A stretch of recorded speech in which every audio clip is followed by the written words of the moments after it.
pour les raisons que vous connaissez tous, parce que la famille nous est chère. La famille nous est chère, la famille nous est précieuse, la famille nous est importante. Hein? La famille est importante pour notre Père céleste. Nous le voyons très clairement dans sa parole. Et de Genèse jusqu'à l'Apocalypse, Dieu met un accent tout particulier sur la réalité familiale. Alors, nous autres, à la suite du Christ, eh bien, nous voulons continuer à encourager nos familles. Nous aimons les familles. Il y a un seul qui n'aime pas la famille, c'est Satan le diable. C'est l'ennemi, c'est l'adversaire. Et c'est important que nous continuions à réfléchir sur ce sujet. Voir les relations conjugales au sein du foyer comme Dieu les voit. Je vous avais dit que je ne serai pas le seul intervenant sur le sujet. Dimanche prochain, nous avons notre frère. Hier encore, on était ensemble à une célébration, le pasteur Romulus Fitzgerald de l'église Ebenezer, qui viendra vous entretenir sur un aspect que le Seigneur lui mettra à cœur, un aspect du sujet que le Seigneur lui mettra à cœur pour partager avec vous. Et dimanche prochain, le 26, Dieu voulant, le docteur Raphaël Hansenberger, notre frère, notre pasteur, notre secrétaire général viendra aussi nous entretenir d'un aspect du sujet. Dieu sait de quel aspect ils vous entretiendront, mais nous allons continuer à parler de l'aspect que nous avions commencé en ouvrant la marque dimanche dernier. Et la parole est située en Éphésiens chapitre 5, les versets 22 à 32. Pour aujourd'hui, je ne lirai pas l'ensemble du passage, étant donné que ça a été fait dimanche dernier. Je reviens plutôt au verset 25. Le verset 25, Marie, aimez vos femmes comme Christ a aimé l'Église et s'est livré lui-même pour elle. Et Saint Paul de dire au verset 27, en mentionnant le but de la sanctification de l'Église par la parole de Dieu, au verset 27 dit, afin de faire paraître devant lui cette Église glorieuse et sans tache, ni ride, ni rien de semblable, mais sainte et irrépréhensible. Et comme si tout n'était pas clair, le Saint-Esprit de Dieu de rajouter au verset 28, Éphésiens chapitre 5, c'est ainsi que les maris doivent aimer, mais il l'avait déjà dit, mais c'est tellement important pour le Saint-Esprit de Dieu qu'il le redit en 4 versets. Hein?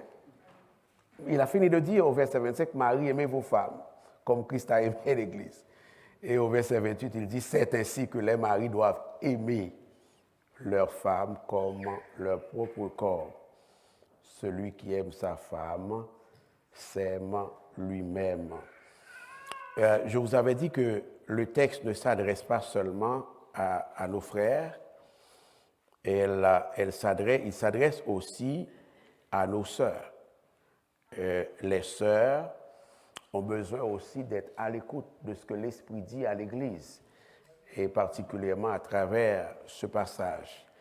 J'aimerais simplement revenir et terminer du moins à ce que l'Esprit dit aux frères, avant de pouvoir, si le temps me le permet bien, d'enchaîner avec ce que l'Esprit dit aux sœurs par rapport à leur responsabilité, par rapport à leur rôle au sein du foyer chrétien. Je vous avais dit que Paul est très clair dans ce passage.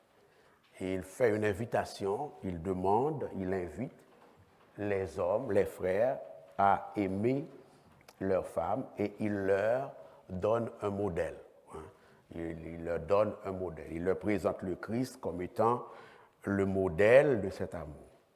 Et je vous avais dit qu'on ne peut pas comprendre, on ne peut pas reproduire le modèle, ne serait-ce qu'imparfaitement, étant imparfait.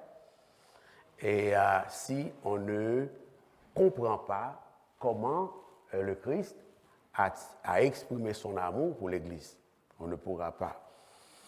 Et l'une des manières dont on a vu que le Christ a exprimé son amour pour son Église, mais c'est que, c'est aussi clair dans le passage, il s'est sacrifié pour l'Église.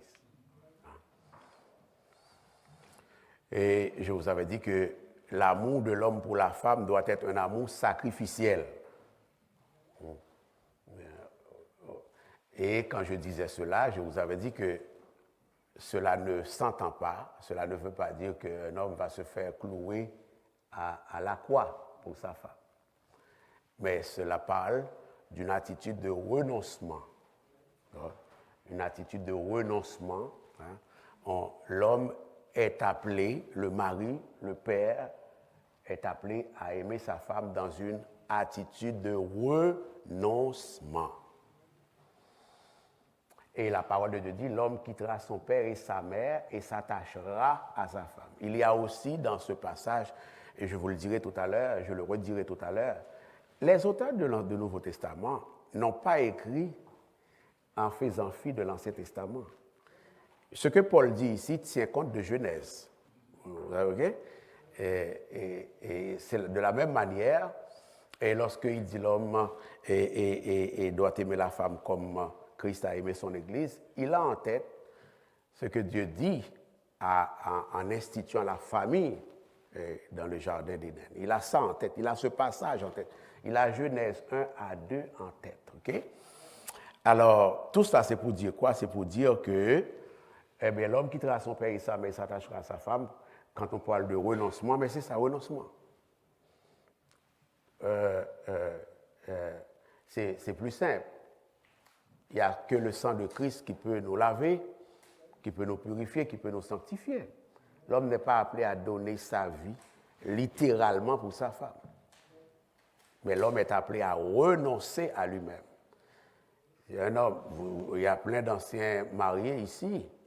Les 20 années que vous avez passées, les 25, les 30, les 40 années, ont été vécues dans le renoncement à soi-même. Ça a été vécu dans le renoncement à soi.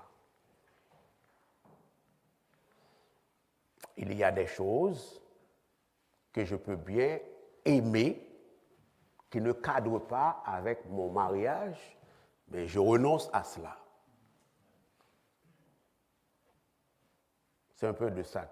Il y a des habitudes, des caractères, des tempéraments, des amis, le cas échéant, qui ne cadrent pas avec ma femme, avec mon mariage. Je renonce à cela. C'est un peu le sens de l'amour du mari qui se sacrifie pour sa femme. Et dans les séances de counseling pastoral, les gens ne parlent pas de ces expressions-là de manière, je dirais, théologique ou bien quelque peu savante, mais on sent que tout ça qui fait problème, non? C'est l'homme qui n'a pas renoncer à lui-même. Et celui qui est à l'écoute de l'Esprit de Dieu, mais il a besoin de rentrer dans ce plan de Dieu pour sa famille. Et mourir à soi-même, c'est avoir le cœur heureux. C'est un auteur chrétien qui a dit ça. Mourir à soi-même, c'est avoir le cœur heureux et être content de souffrir pour la cause de Jésus-Christ. Mourir à soi-même, c'est avoir le cœur heureux et être content de souffrir pour la cause de Jésus-Christ. Lorsqu'on est oublié, lorsqu'on est négligé, lorsqu'on est traité volontairement comme un rien, lorsque l'injure de cet oubli blesse et fait mal. Mourir à soi-même, c'est supporter avec amour et patience toute irrégularité, tout ennui,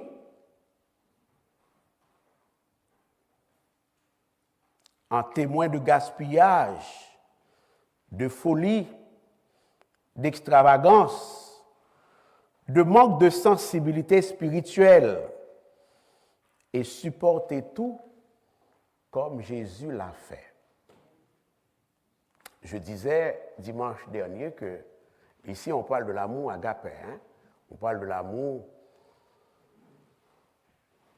acte, l'amour action, ok? Et je disais que cet amour acte, cet amour agapé, cet amour chrétien, cet amour biblique, cet amour divin, cet amour de Christ n'empêche pas que les frères aiment leur épouse pour leur douceur, pour leur beauté, pour leur manière d'être. Mais si on devait s'en tenir à cet amour, philéo, éros, il n'y aurait aucun couple restant sur la terre. On se comprend? Il n'y en aurait pas. Ça prend l'amour sacrificiel, l'amour agapé, pour venir tenir en bride l'amour éros, l'amour philéo. Dans les formations, aux classes de mariage, j'ai toujours mis l'accent sur cela pour les futurs époux. C'est très important, frères et sœurs. Parce que la plupart du temps, l'objet de l'amour philéo et de l'amour éros se dégrade à travers le temps. Alors, si c'est seulement l'amour philéo, l'amour éros que j'ai pour mon mari ou pour ma femme, ça tiendra probablement 40 ans, 50 ans, 25 ans, 30 ans. Le frère a le droit d'aimer la démarche de sa femme. Mais quand la démarche a changé, le frère a le droit d'aimer la beauté de sa femme. Mais quand elle a maigri ou qu'elle est devenue moins belle qu'avant, et Dieu sait que ça existe. Est-ce que l'Église est là? C'est l'amour sacrificiel, l'amour dont Christ a aimé l'Église, qui va nous faire tenir notre chère épouse dans notre bras. Pareil, est-ce que l'Église est là? Qui va nous faire la supporter dans notre bras. On est là? Parce que le sens ultime de l'amour sacrificiel, comme je vous avais si bien expliqué, c'est que le Christ nous a aimés, nonobstant que nous sommes non méritants. Voilà pourquoi ce passage ne s'adresse pas au monde. Ce passage ne s'adresse pas à l'humanité. Ce passage s'adresse à l'Église. Seule l'Église est capable d'aimer dans cette dimension-là. Est-ce qu'on est là, frères et sœurs? Pourquoi? Parce que l'Église porte en elle le germe, la substance de l'amour du Christ, car le Saint-Esprit vit dans l'Église. Est-ce qu'on est là?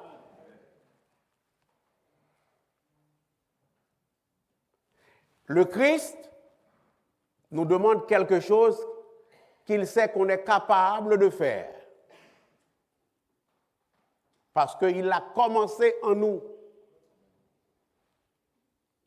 Nous avons le germe du fruit de l'esprit en nous.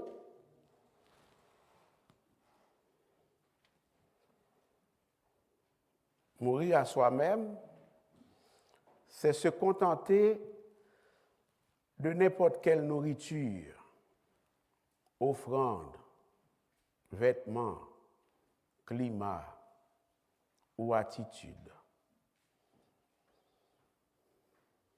Mourir à soi-même, c'est ne pas parler de soi, ne pas rapporter ce qu'on a fait, ne pas avoir la démangeaison des compliments et se réjouir vraiment d'être inconnu.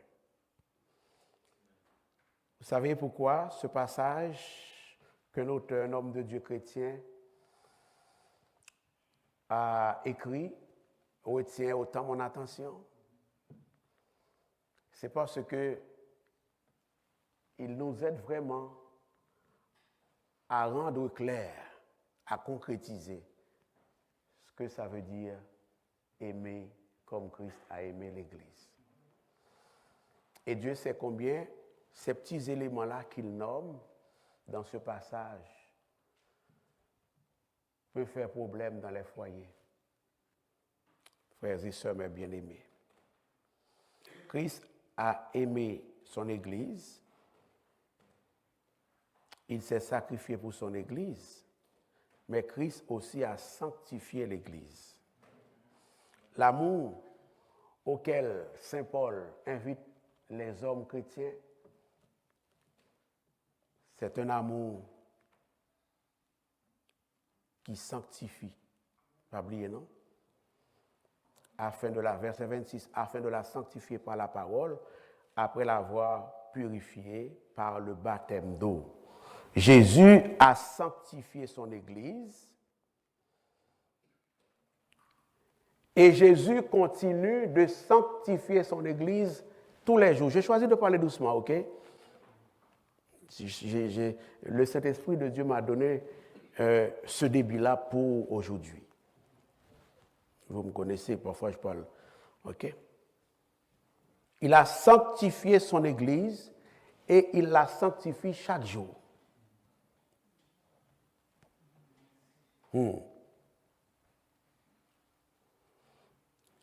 Et l'apôtre Paul nous dit, le mari chrétien, comme le premier représentant du Christ dans son foyer auprès de sa femme, hein, j'ai l'habitude de nous appeler, vous et moi, les frères, les souverains sacrificateurs de la famille, eh bien nous avons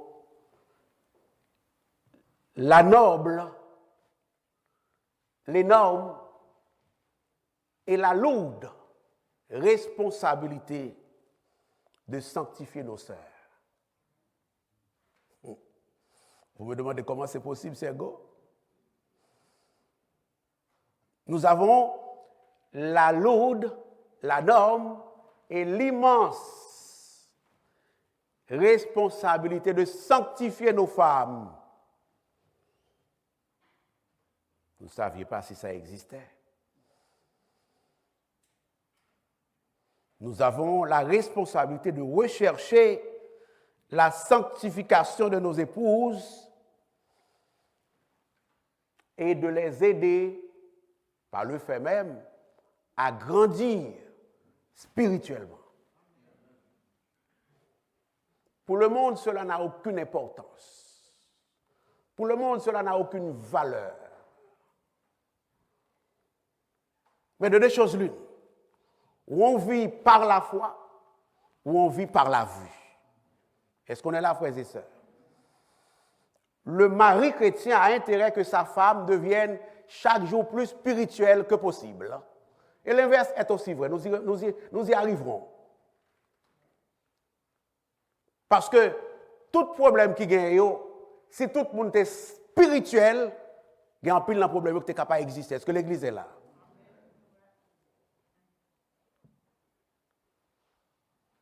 La femme a son rôle à jouer, j'y reviendrai, dans la piété de la famille, dans la piété de son mari. Mais la responsabilité première, la responsabilité ultime incombe au mari. Un auteur a dit ceci: dans un foyer où seule la femme s'occupe de l'instruction des enfants, les garçons ont tendance à penser que l'évangile est fait juste pour les femmes. Ça peut être drôle, mais c'est vrai. Je suis enseignant, je le sais. Dans un foyer où seule la femme s'occupe de l'instruction des enfants, entendons par là l'instruction spirituelle des enfants, vous l'aurez compris, les garçons ont tendance à penser que l'évangile, c'est juste pour les femmes. Et Dieu sait, frères et sœurs, ce n'est pas votre cas ici, les hommes d'ici. Dieu sait que nous, les frères, nous ne sommes pas reçus vraiment dans la prière, dans la méditation de la parole. Les vrais frères. Dieu le sait. Une des manières dont le mari chrétien parvient à sanctifier sa femme consiste à lui être un modèle de vie chrétienne. Il est vrai que tout le monde grand monde. Il est vrai que nous sommes tous des adultes.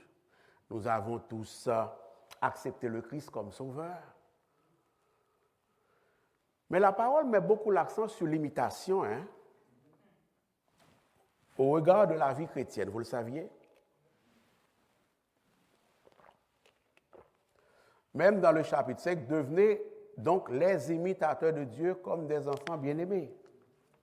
Et Paul nous donne le Christ en modèle d'imitation.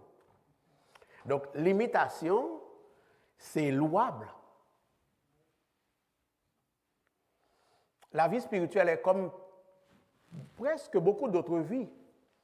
Quand on voit que celui qui est à nos côtés vit la vie spirituelle, il y a des exceptions. On a envie de vivre la vie spirituelle. Il y a beaucoup d'hommes qui sont des modèles de vie spirituelle pour les femmes. L'inverse est aussi vrai. Des femmes qui sont des modèles de vie spirituelle pour leur mari. Et cela vaut son pesant d'or. C'est très important. Il s'agira pour les hommes de chercher jour après jour à mieux connaître Christ et sa parole, à étudier cette parole et à vivre à la lumière de cette parole.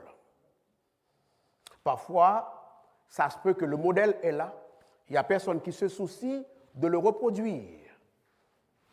Ça arrive, mais au moins nous aurons le sentiment d'avoir fait notre travail. Nous sommes appelés à être un modèle pour nos épouses, mes frères. Nous sommes appelés également à prier pour nos épouses. Nous sommes appelés à méditer la parole avec nos épouses. Nous sommes appelés à mener une vie de prière. Nous sommes appelés à encourager nos épouses à vivre pour Christ et à devenir encore plus belles pour Christ et en Christ. Mes frères, le Christ a intercédé pour l'Église. Il le fait par amour pour l'Église. Quand on aime quelqu'un, on prie pour lui. Ça va l'Église? Le plus gros don qu'on fait pour quelqu'un qu'on aime, c'est de prier pour lui. Un amour sacrificiel, un amour sanctificateur, et troisièmement, l'amour du Christ pour son Église. C'est un amour rempli de sollicitude. Versets 28 à 30, mais je vous lirai seulement une partie. C'est ainsi que le mari doit aimer sa femme comme son propre corps. Celui qui aime sa femme s'aime lui-même, car jamais personne n'a haï sa propre chair, mais il la nourrit et en prend soin comme Christ le fait pour l'Église, parce que nous sommes membres de son corps. C'est ce que j'appelle sollicitude, bienveillance, don de soi, encore une fois, sous un autre angle. Pour que l'amour, à la lumière de ce passage, pour que l'amour du mari chrétien pour sa femme soit comme celui de Christ, il doit aimer sa femme comme Christ a aimé l'Église et prend soin de l'Église. Je ne suis pas ici pour vous dire, pour vous apprendre à prendre soin de vos épouses, mes frères, vous le faites déjà peut-être mieux que moi. Ce n'est pas là l'idée. L'idée, c'est de nous redire ensemble ce que nous devons tous apprendre ensemble. Il faut prendre soin de sa femme avec affection. Il faut prendre soin de sa femme en préoccupant de son bien-être.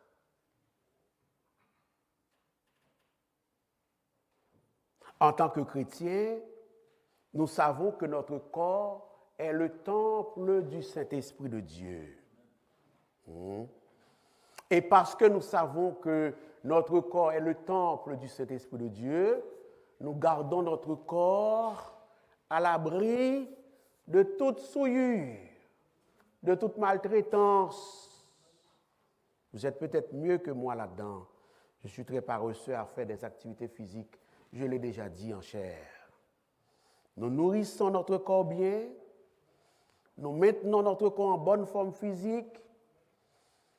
Nous ne mettons pas de vieilles substances dans ce corps. Nous reposons notre corps. Nous nous couchons à l'heure. Et nous aimons voir notre corps en bonne santé. Lorsque les médecins, la médecine nous recommandent des médicaments pour le corps, nous les prenons. Tout cela mis ensemble revient à s'occuper du corps, à prendre soin de notre corps, pas vrai?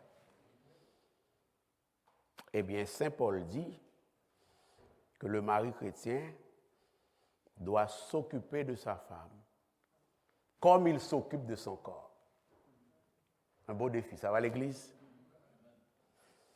Si tu ne veux pas de mal pour ton corps, quand tu te blesses, tu n'aimes pas ça, pas vrai? Quand tu te blesses, tu n'aimes pas ça. Quand tu te brûles, tu n'aimes pas ça. Quand tu es coincé quelque part, tu ne veux pas de mal pour ce corps-là. Voilà pourquoi tu es prudent.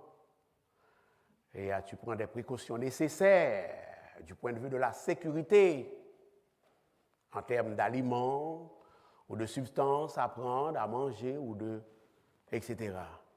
Mais la Bible dit, c'est la même chose qu'il convient que le mari fait pour sa femme. Mais ce qui rend le tout plus intéressant, c'est quand l'Esprit dit, au verset 28, « Celui qui aime sa femme s'aime lui-même. » Verset 29, « Car jamais personne n'a haï sa propre... » Ça veut dire quoi? Ça veut dire que, ça n'existe pas ici, ok? Je parle en général. Quand je fais mal à ma femme, c'est à moi que je fais mal. On est d'accord avec ça?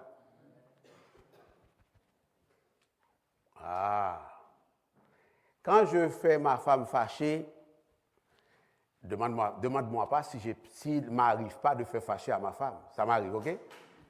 Mais quand ça devient une façon d'être et de faire, c'est-à-dire ça on est en créole, quand toute la sainte journée, je vais le dire en français après, quand toute la sainte journée m'a fait madame moins fâchée, c'est tête femme que m'a pas abusé. Est-ce que l'église est là? D'après ça, texte a dit là. Parce qu'elle est mon corps. C'est en algèbre, c'est dans la mathématique algébrique que 1 plus 1 font 2.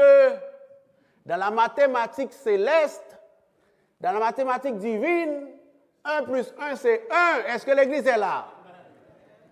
Et les deux deviendront une seule. Tu te tires dans les pieds, je me tire dans les pieds. Quand je fais mal à ma femme, quand je fais mal à mon mari, est-ce que l'église est là? Il y a un certain Chrysostome qui a dit ceci.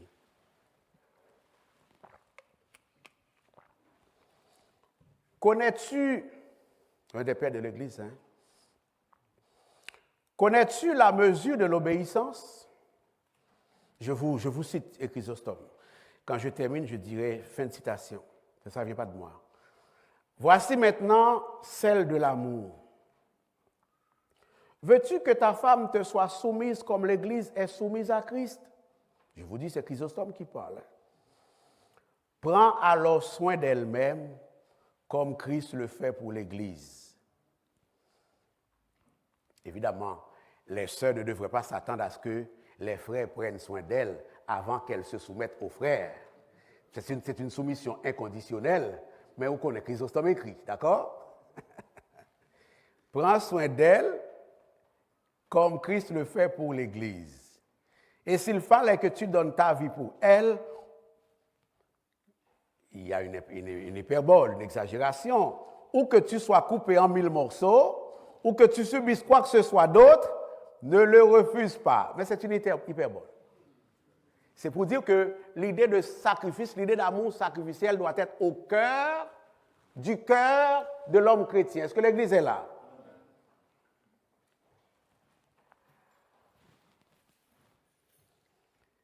C'est par son grand amour que Christ a aimé l'Église à ses pieds, a amené l'Église à ses pieds, pas par la menace ou autre chose du genre. Et c'est ainsi que toi aussi, tu dois agir envers ta femme. Bon, et là, il est très directif, mais vous connaissez. C'est un père de l'Église. L'apôtre Pierre exhorte les hommes de Dieu mariés en leur disant, Marie, montrez à votre tour de la sagesse dans vos rapports avec votre femme, comme avec un sexe plus faible. Honorez-la comme devant aussi hériter avec vous de la grâce de la vie. 1 Pierre 3, le verset 7. Il y a deux éléments qui m'interpellent particulièrement dans cette exhortation de Saint Pierre. D'abord, un mari chrétien doit avoir de la considération pour sa femme.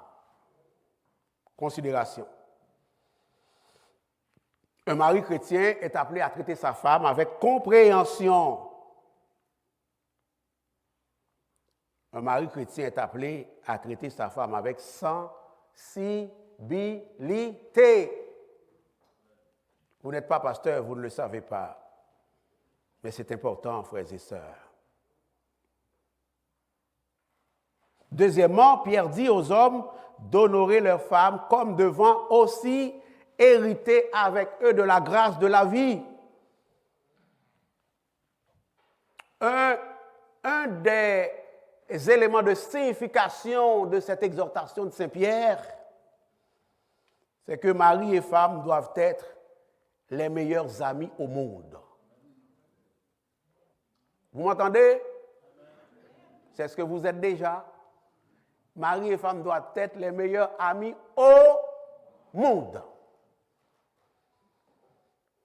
Ça prend la fidélité, ça prend la confiance. Mais c'est ce que ça prend. Ça va à l'Église? En vérité,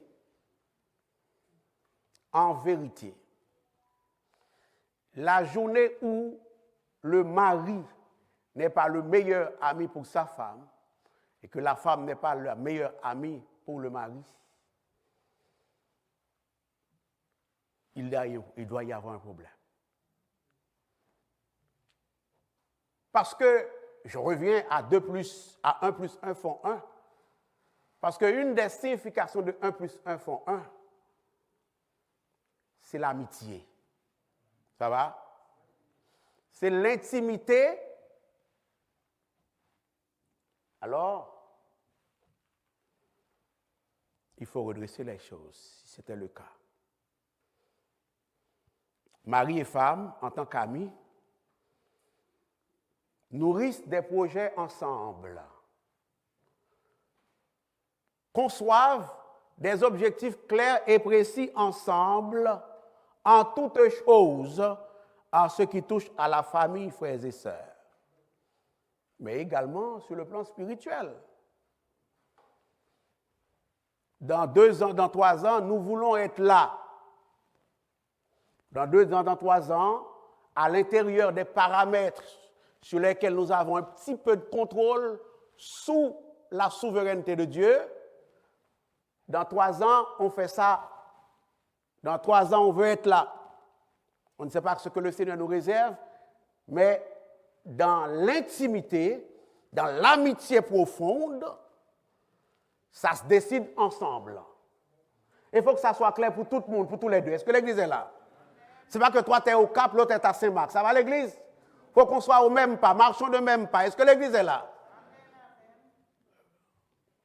Ce n'est pas à moi de vous apprendre l'amitié. Moi, j'ai des amis où j'en avais. Les objectifs à part, ça ne fait pas l'affaire. On est là?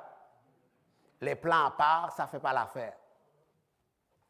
Je lisais un livre, je l'ai amené dimanche dernier pour vous le montrer, parce que je voulais vous y lire un passage, et puis je l'ai oublié aujourd'hui.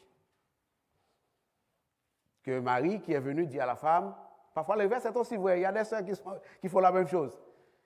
On allait venir, on allait boire mon tocaille. Je vais te montrer la maison que j'ai achetée. Vous m'entendez? Il a acheté une maison. Il va montrer la maison à sa femme.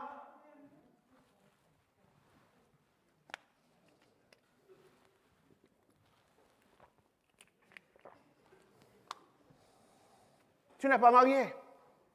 Tu n'es pas marié. Au-dessus de $200, ta femme doit être au courant, mon frère. On est là? Au-dessus de $100, de $300, ta femme doit être au courant. Tu as acheté une maison, tu vas montrer à ta femme.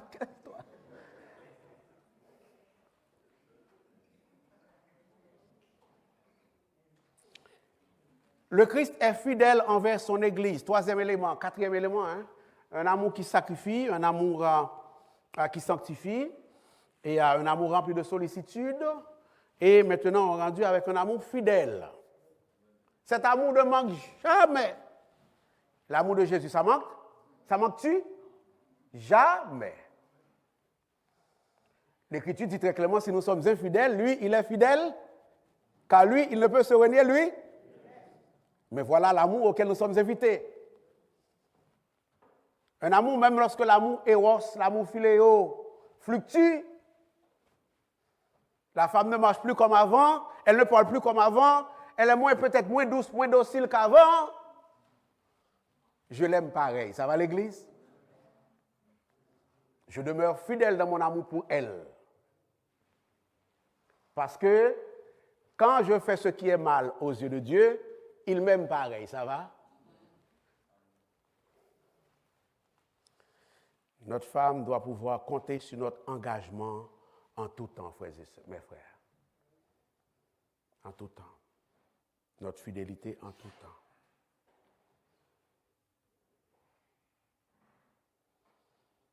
Tout en moi, tout en toi appartient à ta femme. Nos yeux sont à nos femmes. Notre langage est à nos femmes. Notre emploi du temps est à nos femmes. Notre passion est à nos femmes. Et en étant à elles, tous ces éléments-là doivent contribuer à lui envoyer un message d'engagement. On ne rentre pas dans l'histoire à reculons, dit-on. Mais on ne rentre pas dans le mariage à reculons. Est-ce que l'Église est là? Un pas en avant, 10 000 en arrière? Non, mon frère.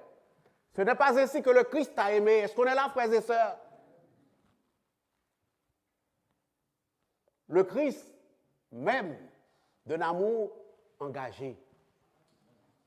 Et voilà Saint Paul qui m'appelle maintenant à aimer ma femme comme le Christ m'a aimé.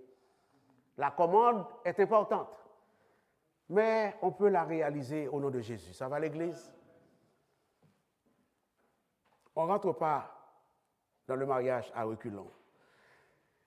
Mais tout comme c'est la même chose pour l'immigration. Quand je suis arrivé ici, moi, vous ne connaissez pas mon histoire sous cet aspect-là. C'est comme l'immigration, c'est comme quand tu as immigré. Les gens qui ont immigré, qui gardent un pied, bon, les histoires ne sont pas pareilles, mais c'est très important de ne jamais rien faire à demi. Ça va? ou tu rentres dans le mariage ou tu n'y rentres pas. Il n'y a personne qui va te forcer à te marier. Mais si tu te maries, comporte-toi en femme mariée, comporte-toi en homme marié pour la gloire de Dieu. Ça va l'église? C'est ce que je veux dire. Ou on l'est ou on ne l'est pas. Ou tu es médecin ou tu n'es pas médecin. Ou tu es artisan ou tu n'es pas artisan. Ou tu es avocat ou tu n'es pas avocat. C'est-à-dire que tout ce que tu as choisi de faire, fais-le. Ça va l'église? Voilà le sens de l'engagement et de la fidélité ici, frères et sœurs. Tout en nous appartient à notre femme. Je te suis fidèle et je te serai fidèle toute la vie, à la mort ou à la vie. Ça va, frères et sœurs? Femmes, verset 22, soyez soumises à vos maris, comme vous l'êtes au Seigneur. Ah! Car le mari est le chef de la femme, de sa femme, comme le Christ est le chef de l'Église. Je vous avais dit qu'il a en tête le jardin d'Éden, le mariage que Dieu a institué en Éden. Je vous avais dit que c'est Adam qui est dépositaire de la loi de Dieu, de la parole de Dieu, vous vous rappelez?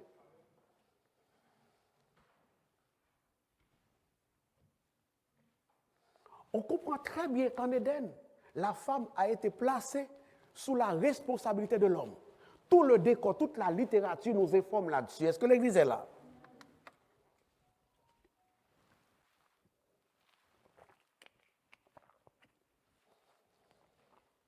La féminité biblique, la féminité chrétienne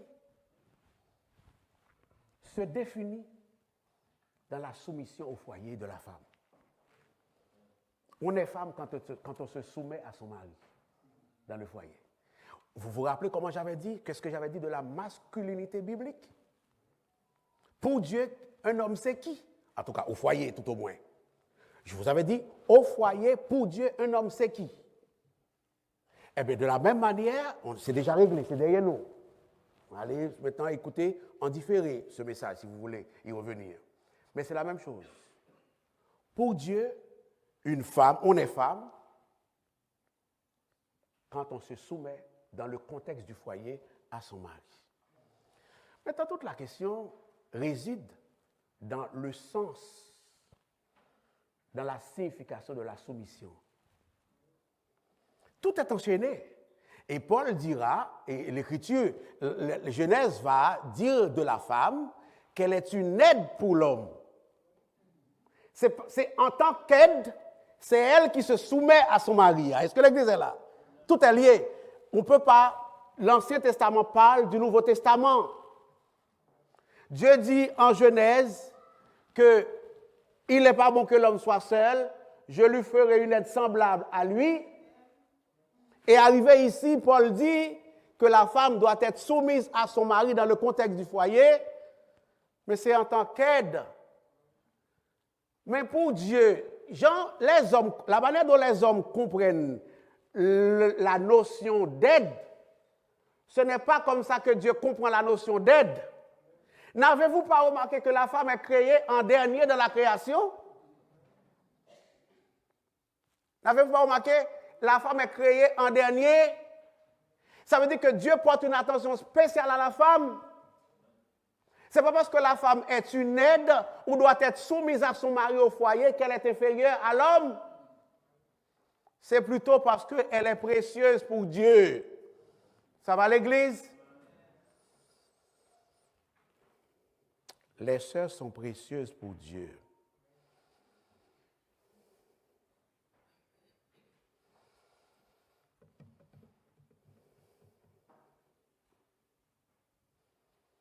Une femme qui veut plaire à son Dieu se soumettra à son mari dans son foyer. Ève était censée être une aide pour Adam, mais elle a échoué. Nous ne devrions pas échouer là où Ève a échoué. Ça va l'Église? Nous ne devrions pas échouer là où Ève a échoué.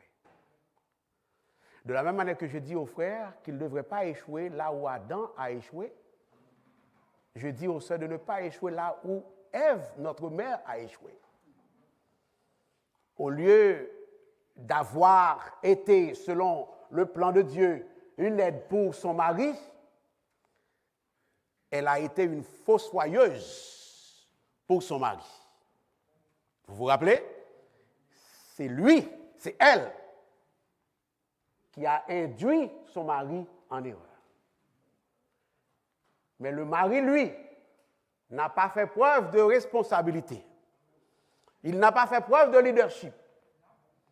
En d'autres termes, attention, en d'autres termes, les deux ont ignoré leur statut que Dieu leur a conféré.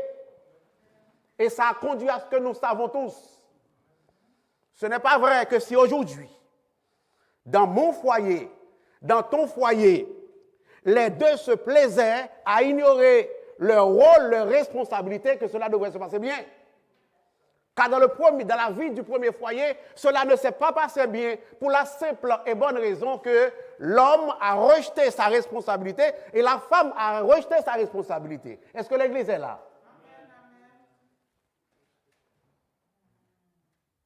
C'est vrai que dans ce cas-là, les mêmes causes produisent les mêmes événements. Si vous lisez le texte, l'homme n'a pas joué, n'a pas rempli sa mission, son rôle.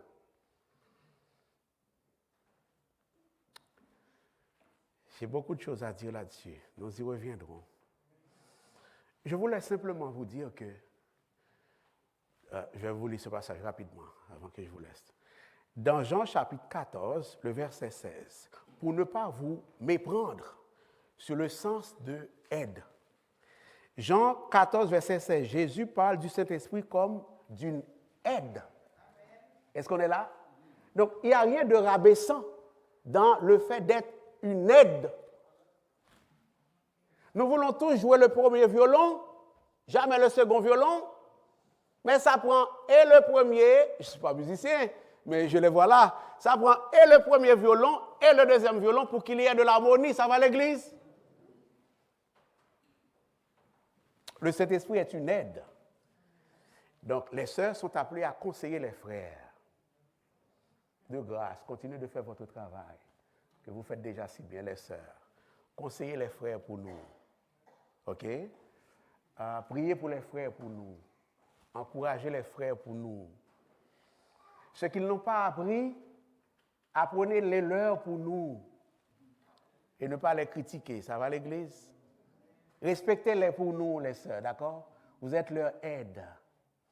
Quand ils vous parlent de leurs problèmes au travail, dans le ministère, dans la vie spirituelle, encouragez-les pour nous, ça va? Continuez de le faire comme vous le faites déjà si bien. Soutenez-les pour nous. Ils vous aiment, mais vous, soumettez-vous à eux pour nous, puis aidez-les pour nous. Vous êtes là pour les aider. Est-ce que l'Église est là? C'est à toi que Dieu donne la responsabilité de les aider. Ils vont continuer à vous aimer, vous continuez à les aider. À les aider. Soyez bénis dans la grâce du Seigneur.